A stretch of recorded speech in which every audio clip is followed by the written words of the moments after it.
কোনো একজন ব্যক্তি যদি কোনো দলের প্রধান হিসেবে কাজ করে, দলের মুখ্য দায়িত্ব তার উপর বর্তায়। সকল সিদ্ধান্তকে চূড়ান্ত সিদ্ধান্তে রূপান্তরিত করার ক্ষমতা যার উপর থাকে এবং দলের সকলে তার উপর আস্থা রাখতে পারে, তবে দলের ওই ব্যক্তিটিই হচ্ছেন নেতা। নেতা হতে গেলে অবশ্যই ওই ব্যক্তিকে বুদ্ধি, সাহস, বিদ্যা, কেবল পুঁথিগত বিদ্যা নয়, ধৈর্য, অসম্ভব মনোবল, চারিত্রিক দৃঢ়তা, ভালো বক্তা ইত্যাদি বিভিন্ন যোগ্যতার অধিকারী হতে হয়। অনেক লোককে নেতৃত্ব দিতে গেলে তাকে অ্যাবভ অ্যাভারেজ হতেই হবে, তবেই সে সাধারণের ঊর্ধ্বে উঠে তাদের নেতৃত্ব দিতে সক্ষম হবে। আসসালামু আলাইকুম, বিদ্যাবিলাস চ্যানেলে আপনাদের সকলকে আন্তরিক স্বাগতম। এতক্ষণ শুনছিলেন নেতার সংজ্ঞা। আজ আমরা অত্যন্ত মজার একটি বিষয় নিয়ে আলোচনা করব, তা হলো নেতা, নেতৃত্ব এবং দল।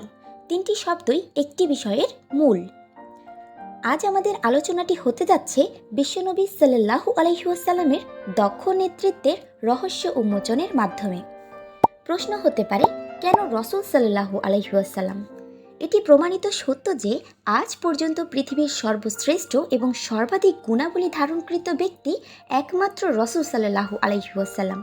ইনস্টা, ফেসবুক কিংবা মিডিয়াতে আমাদের ফলোয়ার আর কতই বা, কিন্তু 1400 বছর আগে রেখে যাওয়া রাসূল সাল্লাল্লাহু আলাইহি ওয়াসাল্লামের আদর্শে অনুপ্রাণিত হচ্ছে আজ বিশ্বের কোটি কোটি মানুষ। বিশ্বজুড়ে তার নেতৃত্বের গুণাবলীর কারণেই তার অনুসারী বা ফলোয়ার্স আজও ক্রমবর্ধমান। অমুসলিমদের লেখা সবচেয়ে গুরুত্বপূর্ণ বই দ্য লিডারশিপ অব মুহাম্মদ সাল্লাল্লাহু আলাইহি ওয়াসাল্লাম এর লেখক জন অ্যাডায়ার। বিশ্বের সেরা 50টি বইয়ের লেখক তিনি। ব্যবসায়ীদের নেতৃত্ব দানকারী এক বিশিষ্ট বিশ্বস্ত শিরোনাম জন অ্যাডায়ার। তিনি ছিলেন ব্যবসায় নেতৃত্ব দানের প্রথম ব্রিটিশ অধ্যাপক। ব্যবসা এবং নেতৃত্বের বিষয়ে তিনি একটি গবেষণা প্রকাশ করেছেন, যাতে তিনি বিশ্বনবী মুহাম্মদ সাল্লাল্লাহু আলাইহি ওয়াসাল্লামের জীবন থেকে সেরা এবং সর্বোচ্চ নেতৃত্বের দক্ষতা বাছাই করেন, যা যে কোনো আদর্শ নেতার মধ্যে থাকা অপরিহার্য। জন অ্যাডায়ার প্রথমে 50টি বৈশিষ্ট্য বাছাই করে পৃথক করেন, সেখান থেকে সেরা 10টি নির্বাচন করেন। আধুনিক বিশ্বের প্রয়োজন অনুসারে একজন নেতার মধ্যে থাকা উচিত এমন সেরা 10টি বৈশিষ্ট্য তিনি নির্বাচন করেন। নানা ধরনের বই পড়ার মধ্য দিয়ে একটি কঠিন পর্যায় অতিক্রম করার পর সবশেষ 11টি সেরা বৈশিষ্ট্যকে অনন্য বৈশিষ্ট্য থেকে আলাদা করতে সফল হন। তিনি লিখেছেন, এই 11টি পয়েন্ট এতই গুরুত্বপূর্ণ যে এগুলো ছাড়া একজন আদর্শ নেতা হওয়া অসম্ভব। চলুন তাহলে আমরা জেনে আসি জন অ্যাডায়ারের নির্বাচিত সেই 11টি পয়েন্ট।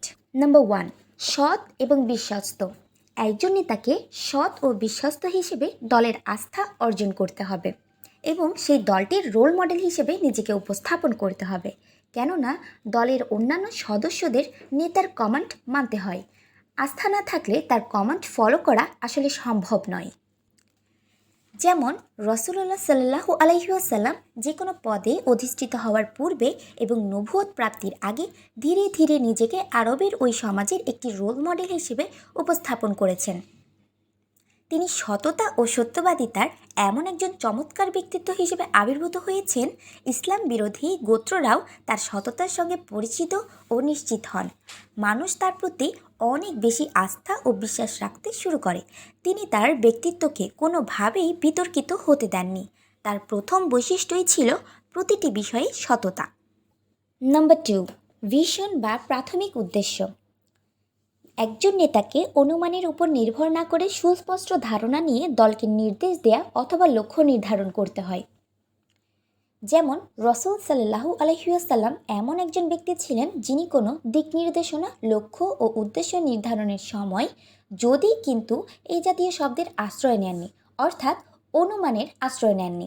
তার চমৎকার একটি কৌশলী মন ছিল। যতক্ষণ না তিনি সমস্ত ইতিবাচক এবং নেতিবাচক দিক এবং অন্যান্য বিবরণ সম্পর্কে ভালোভাবে অবগত না হতেন, তিনি ততক্ষণ পর্যন্ত কোনো দিক নির্দেশনা প্রকাশ করতেন না। নাম্বার 3, সাহস। একজন নেতাকে হতে হবে নির্ভীক এবং সাহসী। কেননা কোনো সমস্যায় নেতা বিচলিত না হয়ে সঠিক সিদ্ধান্তে উপনীত হলে দল অনুপ্রাণিত হবে এবং সিদ্ধান্তহীনতায় ভুগবে না। যেমন রাসূল সাল্লাল্লাহু আলাইহি ওয়াসাল্লাম অবিশ্বাস্য সাহসিকতার সঙ্গে সব ধরনের সমস্যার মোকাবেলা করতেন। এমনকি তার শত্রুরাও তার নির্ভীক ক্ষমতা স্বীকার করতে বাধ্য হয়েছিল। তিনি কখনোই কোনো কিছুতে বিচলিত হতেন না। এক্ষেত্রে ঝুঁকি নেওয়ার সাহসও থাকতে হবে। নাম্বার 4, যোগ্যতা। নিজের দক্ষতাকে পূর্ণ কাজে লাগাতে হবে একজন নেতাকে, সঠিকভাবে নিজের দায়িত্বও পূরণ করতে হবে। যেমন রসুল সাল্লাল্লাহু আলাইহি ওয়াসাল্লাম তার ক্ষমতায় এতটাই দক্ষ ছিলেন, তিনি যে পদেই দাঁড়িয়ে থাকতেন বা যে কাজই করতেন না কেন, তিনি তার সামর্থ্য অনুযায়ী সবচেয়ে সুন্দর পদ্ধতিতে পূর্ণ করতেন। কখনোই তা অসমাপ্ত রেখে দিতেন না। এই কাজ করার ক্ষেত্রে তিনি ছিলেন অদ্বিতীয়। তার এসব বিষয় তার দলকে গভীরভাবে প্রভাবিত করত। নাম্বার 5, ন্যায় ইনসাফের প্রতীক। একজন নেতাকে নিরপেক্ষভাবে সত্য ও ন্যায় বিবেচনা করে যুক্তিযুক্ত সিদ্ধান্তে পৌঁছাতে হবে এবং দলের মেম্বারদের মধ্যে ভেদাভেদ করা যাবে না। যেমন রসুল সাল্লাল্লাহু আলাইহি ওয়াসাল্লাম কথাবার্তা, চালচলন ও অন্যান্য বিষয়ে মুসলিম ও অমুসলিমদের মধ্যে পার্থক্য করতেন না। অর্থাৎ মুসলিম ও অমুসলিমদের মধ্যে কোনো ঘটনা ঘটলে তার সত্য ও ন্যায়ের চাহিদা অনুযায়ী সিদ্ধান্ত নিতেন এবং নিষ্ঠা ও নিরপেক্ষভাবে কাজ করতেন। নাম্বার 6, সিদ্ধান্তমূলক ব্যক্তিত্ব। নেতাকে সব কিছু অ্যানালাইসিস করে সঠিক এবং সুস্পষ্ট সিদ্ধান্ত নিতে হয়। সকলের পরামর্শ গ্রহণের মাধ্যমে নেতাকে তার সিদ্ধান্তগুলোকে শক্তিশালী করতে হয়। যেমন রসুল সাল্লাল্লাহু আলাইহি ওয়াসাল্লাম সিদ্ধান্ত গ্রহণের সময় কখনোই অস্পষ্ট বা অসম্পূর্ণ সিদ্ধান্ত গ্রহণে বিশ্বাসী ছিলেন না। তিনি 2 নৌকায় পা দিতেন না, অর্থাৎ 2 ধরনের কথা বলতেন না। তিনি সর্বদা স্পষ্ট সিদ্ধান্ত নিতেন, পরামর্শের মাধ্যমে তার সিদ্ধান্তগুলোকে শক্তিশালী করতেন। নাম্বার 7, অনন্য বাস্তব নেতৃত্ব। একজন নেতার অবশ্যই কথা এবং কাজে মিল থাকতে হবে। সকলের সাথে কাজ করার মনোভাব থাকতে হবে। নেতা বলে যে শুধু অর্ডার করবে, ব্যাপারটি এমন নয়। উল্টো নেতাকে অন্য সবার চেয়ে বেশি পরিশ্রম এবং কাজ করতে হবে। যেমন রসুল সাল্লাল্লাহু আলাইহি ওয়াসাল্লাম তার কথা ও কাজে পরিপক্ক এবং বাস্তবসম্মত ছিলেন। তিনি যা বলতেন তা অনুসরণ করতেন এবং নিজেই এর উদাহরণ স্থাপন করতেন। তিনি শ্রমিক ও আজাদকৃত দাসদের পাশাপাশি একসঙ্গে কাজ করেছেন। কর্ম ছাড়া নিছক কথায় তিনি কখনোই বিশ্বাসী ছিলেন না। নাম্বার 8, প্রজ্ঞা। পর্যবেক্ষণ, জ্ঞান এবং অভিজ্ঞতাকে একত্রে প্রজ্ঞা বলে। নেতাকে সবসময় পর্যবেক্ষণ, পর্যাপ্ত জ্ঞান ও অভিজ্ঞতার আলোকে দীর্ঘমেয়াদী পরিকল্পনা গ্রহণ করতে হবে। যেমন রসুল সাল্লাল্লাহু আলাইহি ওয়াসাল্লাম পর্যবেক্ষণ, জ্ঞান ও অভিজ্ঞতার ভিত্তিতে যে কোনো দৃশ্যকে চূড়ান্ত স্বচ্ছতার সাথে দেখার অনন্য ক্ষমতার অধিকারী ছিলেন। যে কোনো আসন্ন পরিস্থিতি মোকাবেলা করার জন্য তিনি সবসময় আগে থেকেই দীর্ঘমেয়াদী পরিকল্পনা গ্রহণ করতেন। নাম্বার 9, ধৈর্য ও ক্ষমা। নেতার থাকতে হবে অপরিসীম ধৈর্য এবং ক্ষমা করার মানসিকতা। কেননা দলে কাজের ক্ষেত্রে যে কারো ভুল হতেই পারে, তাই বিরক্ত না হয়ে ক্ষমা করে ভুলটি শুধরে দেওয়ার মানসিকতা থাকতে হবে। যেমন রসুল সাল্লাল্লাহু আলাইহি ওয়াসাল্লাম অত্যন্ত নমনীয় এবং ধৈর্যশীল ব্যক্তি ছিলেন। প্রতিশোধের পরিবর্তে তিনি ক্ষমাতে বিশ্বাসী ছিলেন। ধৈর্যশীলতার কারণে তিনি নিজেকে সব ধরনের পরিবেশে মানিয়ে নিয়েছেন। নাম্বার 10, সহানুভূতিশীল ও উষ্ণ মনোভাব। নেতাকে হতে হবে কোমল হৃদয়ের, মৃদু ভাষার এবং হিকমতপূর্ণ ব্যক্তিত্বের, এবং দলের সকলের কাজের প্রশংসা করতে হবে। কেননা এতে দল যেমন অনুপ্রাণিত হবে, তেমন নেতা ও দলের সুসম্পর্ক বজায় থাকবে। যেমন রসুল সাল্লাল্লাহু আলাইহি ওয়াসাল্লাম কোমল হৃদয়, মৃদু ভাষা ও হিকমতপূর্ণ কথাবার্তা বলতেন। প্রশংসা করা এবং খোলাখুলিভাবে অন্যদের প্রশংসা করা তার অভ্যাস ছিল। সাক্ষাতে সবসময় হাসি দিয়ে উষ্ণতা প্রকাশ করতেন। তিনি প্রতিপক্ষের কথা মনোযোগ সহ শুনতেন এবং তিনি তার বক্তব্য অন্যদের কাছে স্পষ্ট করতে সক্ষম হতেন। নাম্বার 11, আধ্যাত্মিক ও মানসিক বুদ্ধিমত্তা। নেতাকে সর্বদা পুঁথিগত বিদ্যা দিয়ে বিচার করলে হবে না। নিজের আধ্যাত্মিক এবং মানসিক বুদ্ধিমত্তা একত্রে ব্যবহার করে সমস্যার সমাধান করতে হবে। দলের আশা সঞ্চার করার মাধ্যমে অর্থপূর্ণ ও উদ্দেশ্যপূর্ণ কর্মপন্থা অবলম্বনে দলকে অনুপ্রাণিত করতে হবে। যেমন রসুল সাল্লাল্লাহু আলাইহি ওয়াসাল্লাম সর্বদা আধ্যাত্মিক এবং মানসিক বুদ্ধিমত্তার সঙ্গে তিনি বুদ্ধিভিত্তিক প্রমাণ দিয়ে সমস্যার সমাধান করতেন, মানুষের মনে আশা সঞ্চার করতেন, মানুষকে অর্থপূর্ণ ও উদ্দেশ্যপূর্ণ জীবনযাপন করানো এবং সে বিষয়ে মানুষকে বোঝানোর এক চিত্তাকর্ষক ক্ষমতা রাখতেন। এটা আমার বিশ্বাস যে রসুল সাল্লাল্লাহু আলাইহি ওয়াসাল্লামের জীবনের একটি দিককে সম্পূর্ণভাবে উপলব্ধি করা ও প্রশংসা করা অসম্ভব। তার সমগ্র বরকতময় জীবনকে পূর্ণরূপে চিত্রায়ন করা কারো বুঝবুদ্ধি ও কলম দিয়ে সম্ভব নয়। কিন্তু উপরে বর্ণিত 11টি জিনিস আমরা যদি মেনে চলতে পারি, এটি একজন দক্ষ নেতা হওয়ার জন্য যথেষ্ট। ব্যক্তিগতভাবে আমি 3 জনকে লিডার হিসেবে মানি। তারা হলেন হযরত মুহাম্মদ সাল্লাল্লাহু আলাইহি ওয়াসাল্লাম, ডক্টর জাকির নায়ক এবং ওস্তাদ নোমান আলী খান। আমি মনে করি ব্যক্তিগতভাবে তাদের কাছে সকলকে প্রভাবিত করার একটি অনন্য বৈশিষ্ট্য রয়েছে। তারা তাদের উন্নত চরিত্রের মাধ্যমে মুসলিম জাতির কাঠামো ঠিক করতে ভূমিকা রাখছে, যা নেতৃত্বের সকল গুণ না থাকলে কখনোই সম্ভব হতো না। এখন আমরা জানব দল কি। What is team? একটি দল তাদের লক্ষ্য অর্জনের জন্য একসাথে কাজ করা ব্যক্তিদের একটি গ্রুপ। দল হলো এমন একদল লোক যারা তথ্য, সম্পদ, জ্ঞান এবং দক্ষতার ক্ষেত্রে পরস্পর নির্ভরশীল এবং যারা একটি সাধারণ লক্ষ্য অর্জনের জন্য তাদের প্রচেষ্টাকে একত্রিত করতে চায়। এবার জানব characteristic of A effective team, অর্থাৎ একটি কার্যকর দলের বৈশিষ্ট্যসমূহ। একটি কার্যকর দলের লক্ষ্য সম্পর্কে পরিষ্কার ধারণা থাকে, সম্ভাব্য ঝুঁকি নেওয়ার মানসিকতা থাকে, তারা যোগাযোগ করে সম্মানের সাথে, দলের প্রতিশ্রুতি নিয়ে শক্তিশালী মনোভাব থাকে, সৃজনশীলতা এবং নতুনত্ব নিয়ে ভাবে এবং তারা উন্নতির ধারা ধরে রাখার চেষ্টা করে, দলের যে কোনো সমস্যা এবং দ্বন্দ্বের সমাধান করে ফেলে এবং দলটি বড় কোনো সিদ্ধান্ত নেওয়ার ক্ষমতা রাখে। আমরা 4টি প্রধান ধরনের টিম বিল্ডিং নিয়ে অ্যাক্টিভিটিগুলো জানব। টাইপ 1, যোগাযোগ কেন্দ্রিক কার্যকলাপ। যোগাযোগ হলো যে কোনো সফল দলের প্রাণ। এটি দলের সদস্যদের ধারণা শেয়ার করতে, তথ্য বিনিময় করতে এবং কার্যকরভাবে সহযোগিতা করতে সক্ষম করে। কার্যকর যোগাযোগ ব্যতীত ভুল বোঝাবুঝি, দ্বন্দ্ব এবং সুযোগ হাতছাড়া হতে পারে, যার ফলে অনুৎপাদনশীল এবং অদক্ষ কাজ হতে পারে। যোগাযোগ কেন্দ্রিক টিম বিল্ডিং কার্যক্রমের উদ্দেশ্য মৌখিক এবং অমৌখিক যোগাযোগ, সক্রিয় শ্রবণ এবং দলের সদস্যদের মধ্যে বার্তাগুলির স্বচ্ছতা উন্নত করে। টাইপ 2, ট্রাস্ট বিল্ডিং কার্যক্রম। বিশ্বাস হলো শক্তিশালী টিম ওয়ার্কের ভিত্তি। যখন দলের সদস্যরা একে অপরকে বিশ্বাস করে, তখন তারা ঝুঁকি নিতে শেখে, একে অপরকে সমর্থন করে এবং কার্যকরভাবে সহযোগিতা করতে ইচ্ছুক। বিশ্বাস গড়ে তোলা মনোবল বাড়ায়, সম্পর্ককে শক্তিশালী করে এবং সামগ্রিক দলের কর্মক্ষমতা উন্নত করে। টাইপ 3, সমস্যা সমাধান কার্যক্রম। কোনো সমস্যার সমাধানের দক্ষতা খুবই গুরুত্বপূর্ণ।